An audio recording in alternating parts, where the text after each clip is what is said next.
ভিডিওতে আজকে আমি আপনাদের বিভিন্ন প্রজাতির বক দেখাবো।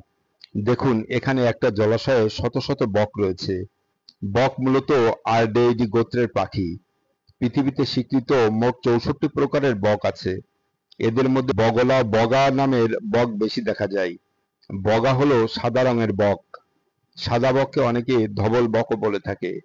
ধবল বকের কথা মনে পড়লেই জীবনানন্দের আবার আসিব ফিরে কবিতাটির কথা মনে পড়ে যায়। দেখিবে ধবল বক আমার এই পাবে তুমি ইহাদের ভিড়ে।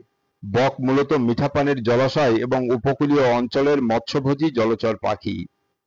সারা পৃথিবীতে বকের উপস্থিতি থাকলেও মূলত নিরক্ষীয় ক্রান্তীয় অঞ্চলে বকের বিস্তৃতি বেশি।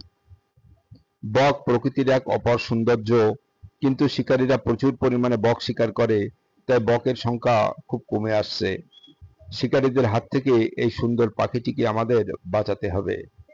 ধন্যবাদ গাইস।